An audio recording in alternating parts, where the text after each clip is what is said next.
6 dairy workers didn't make it home from their shifts in rural Colorado, and an entire community is now asking how something so routine turned fatal.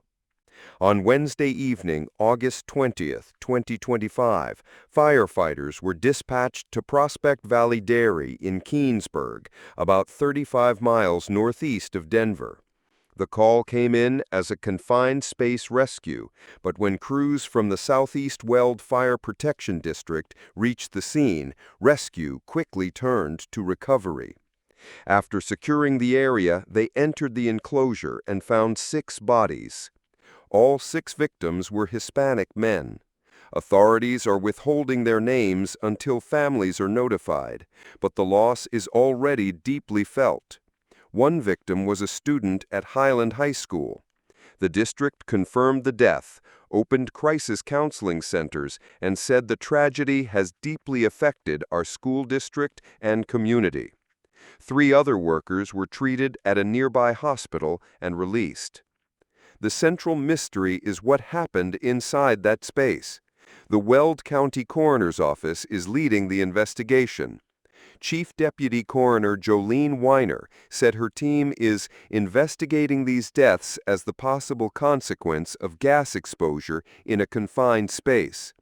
Autopsies should confirm the cause. For now, the Weld County Sheriff's Office says nothing criminal in nature has been discovered, pointing to a catastrophic workplace accident rather than foul play. To understand how such an accident can happen, it helps to know the anatomy of a modern dairy farm. Beneath the hum of milking machines and feed conveyors are manure pits and tanks that collect animal waste. In poorly ventilated pockets, gases like hydrogen sulfide can accumulate. At low levels, hydrogen sulfide smells like rotten eggs. At higher concentrations, it deadens the sense of smell, knocks a person unconscious within seconds, and can kill within minutes. If one worker is overcome and others rush in to help without proper gear, multiple fatalities can follow in tragic sequence. Because of those risks, the U.S. Occupational Safety and Health Administration has opened a formal investigation, a standard step whenever a workplace death occurs. OSHA will examine equipment, training records, ventilation systems, and rescue protocols, a process that could take up to 6 months. An agency spokesperson offered condolences, adding that OSHA's goal is to prevent this sort of tragedy from happening again. Prospect Valley Dairy belongs to the Dairy Farmers of America Cooperative, which released a brief statement.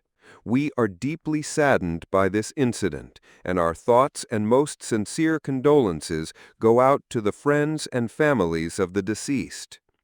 Agriculture routinely ranks among the most dangerous industries in the United States.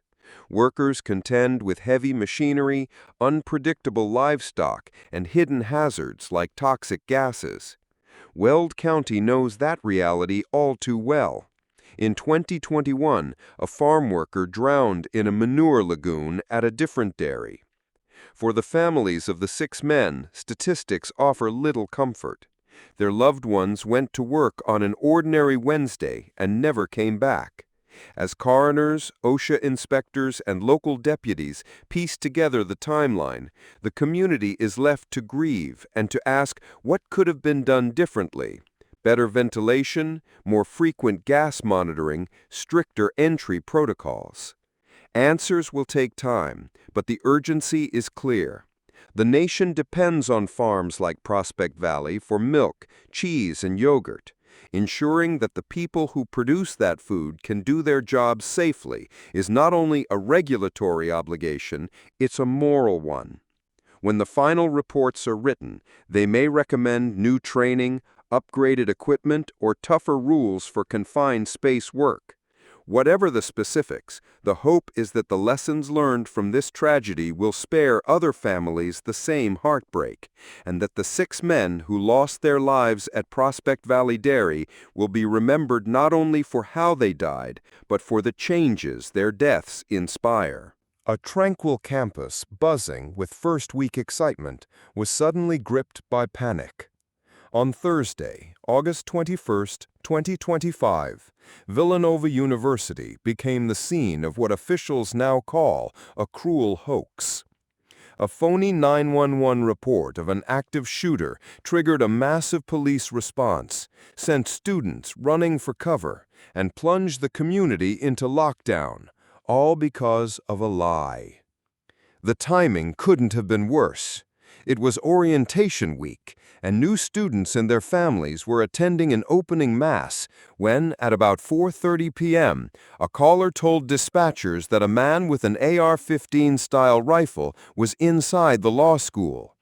Minutes later, additional calls followed, some with what sounded like gunfire in the background, and another claiming someone had already been shot. Within moments, the university's alert system lit up phones and loudspeakers. Active shooter on VU campus. Move to secure location. Lock, barricade doors. Videos on social media showed crowds being herded into buildings while sirens wailed. It was really scary, one freshman later said.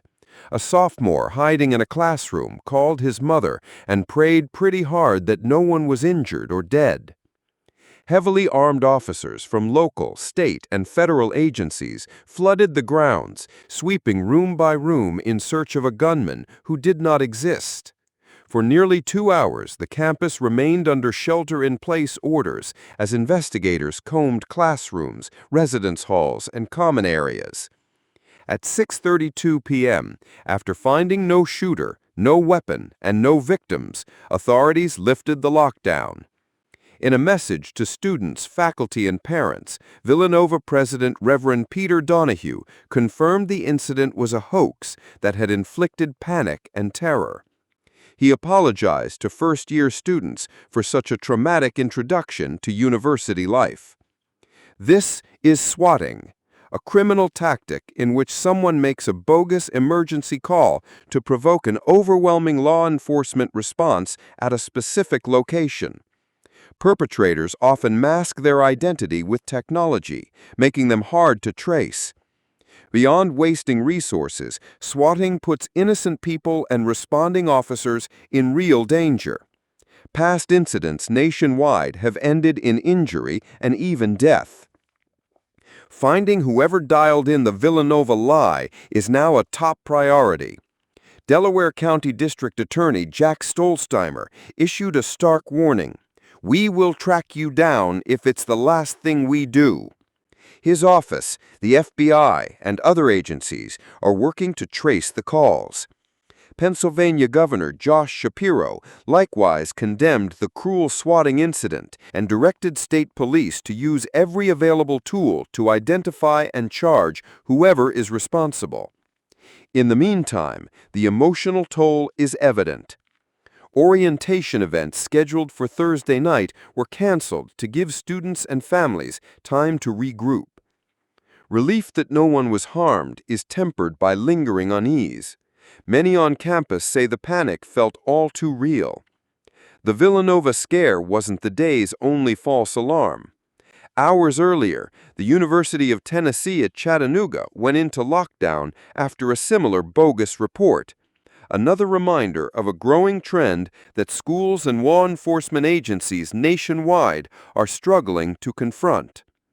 For now, the search for answers continues. Investigators will pore over phone records, digital footprints, and surveillance footage, determined to unmask whoever turned a place of learning into a scene of fear. Officials promise accountability. The community hopes for closure. But the episode stands as a stark lesson in how a single malicious call can instantaneously shatter a sense of safety, and why stopping the next swatting attempt is more urgent than ever. In America's complex healthcare landscape, millions of individuals who purchase their own insurance are facing a financial storm. The cost of maintaining coverage through the Affordable Care Act is poised to become significantly more expensive. This is the story of what's happening, why it's happening, and who will be hit the hardest.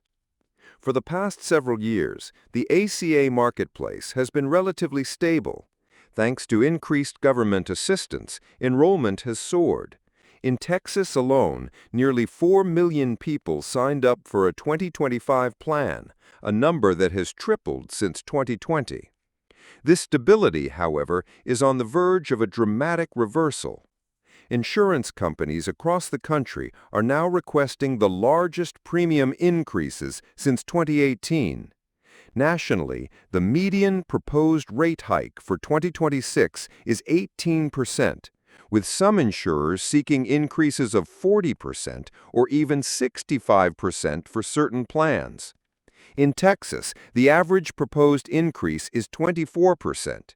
In New York, one insurer has proposed a 66.4% rise, and in Washington, the average request is over 21%.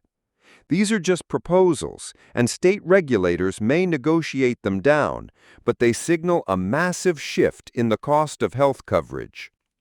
So what is causing this sudden spike? It's a perfect storm of factors, but the main driver is the scheduled expiration of enhanced financial aid at the end of 2025. Let's break that down. During the COVID-19 pandemic, the federal government increased the financial assistance, known as premium tax credits, that helps people afford ACA plans. This was done through laws like the American Rescue Plan Act and the Inflation Reduction Act. This extra help lowered monthly payments and made more people eligible for assistance, including those with higher incomes who previously didn't qualify. With this assistance, ACA enrollment reached a record 24.2 million people in 2025. But this enhanced assistance is set to end.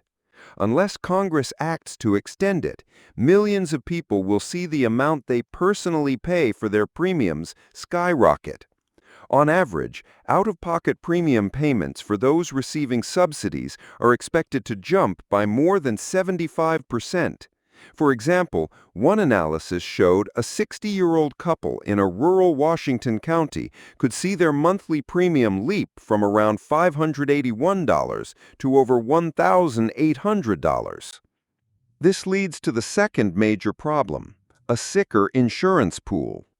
Insurers are betting that when prices jump, many younger, healthier people will decide they can no longer afford coverage and will drop their plans. This leaves a smaller group of enrollees who are, on average, older, sicker, and more expensive to insure. To cover the higher medical costs of this remaining group, insurers raise premiums for everyone. This factor alone is estimated to be driving rates about 4 percentage points higher than they otherwise would be. On top of these issues are the consistent underlying pressures of rising healthcare costs. Insurers point to the increasing price and use of expensive prescription drugs, such as new weight loss medications, higher labor costs for doctors and nurses, and general inflation. New tariffs on imported medical supplies are also expected to add to the financial pressure. The impact of these changes will not be felt equally. The loss of subsidies will hit lower-income individuals and families the hardest. Older adults and small business owners who gained eligibility for assistance under the expanded rules will lose that help. And people in rural areas, who often have fewer choices for insurers, are also expected to be severely affected. The consequences could be far-reaching. The Congressional Budget Office projects that the expiration of these tax credits will lead to a significant rise in the number of uninsured Americans. Estimates suggest about 4.2 million people could lose their coverage. This threatens to undo years of progress in reducing the uninsured rate, which reached an all-time low in 2023. Experts worry this could send the ACA marketplace back to the instability seen in 2016 and 2018, with fewer insurers competing for customers, leading to even higher prices and fewer choices. The window for a solution is closing. While Congress could vote to extend the enhanced tax credits, insurance rates for 2026 are being finalized in the late summer for an open enrollment period that begins on November 1st. For now, millions of Americans are bracing for sticker shock and the difficult choice of paying significantly more for health insurance, finding a cheaper but less comprehensive plan, or going without coverage altogether.